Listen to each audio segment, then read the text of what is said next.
மாநில தலைவர் அவர்களுடைய அண்ணாமலை அவர்களுடைய வேட்பு மனு முழுமையாக ஏற்றுக்கொள்ளப்பட்டுவிட்டது.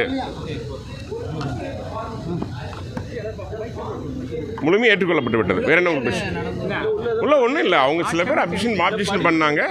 ரிட்டர்னிங் ஆஃபீஸர் அதை முழுசாக அதை வந்து இருப்பிடம் வந்து அரவக்குறிச்சி அப்படின்னு போடாமல் கோயம்புத்தூர் போட்டுருக்காங்கிற மாதிரி இல்லைங்க. அந்த மாதிரி இருந்துச்சுன்னா ரிட்டர்னிங் ஆஃபீஸர் கட்டாயமாக அக்செப்ட் பண்ணிக்க மாட்டாங்க இல்லைங்களா? ஆஃபீஸில் நம்ம ஏற்றுக்க மாட்டார். அது மாதிரி இல்லை, எதுவும் இல்லை. வேண்டுமென்றே அங்கே சில கூச்சல் குழப்பங்கள் ஏற்படுகின்றது. நாங்கள் கலெக்டர்கிட்ட இது குறித்து அப்ஜெக்ஷன் தெரிவித்தோம். இந்த மாதிரி உங்களுடைய பணிகளை செய்ய விடாமல் தடுக்கிறது நியாயமானது அல்லன்னு சொன்னோம். திராவிட முன்னேற்றக் கழகம், அண்ணா திராவிட முன்னேற்றக் கழகம், நாம் தமிழர் கட்சி போன்றவர்கள்லாம் இதை தொடர்ந்து செய்துட்டு இருந்தாங்க. நாங்கள் அது குறித்து அவங்க மேலே கம்ப்ளைண்ட்டும் இப்போ நான் கொடுக்க போகிறோம்.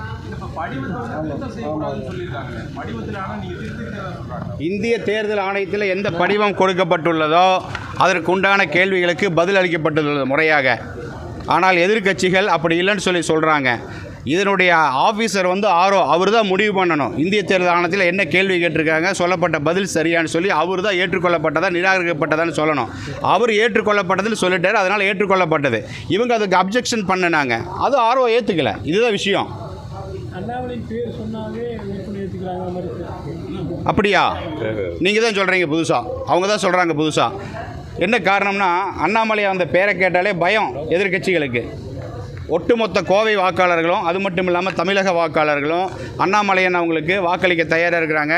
பல லட்சம் ஓட்டு வித்தியாசத்தில் அண்ணாமலையன் அவங்க ஜெயிக்க போகிறாங்க. அதை கண்டு அச்ச உணர்வின் காரணமாக மற்ற எதிர்க்கட்சிகள் இது போன்ற சதி வேலையில் ஈடுபடுறாங்க.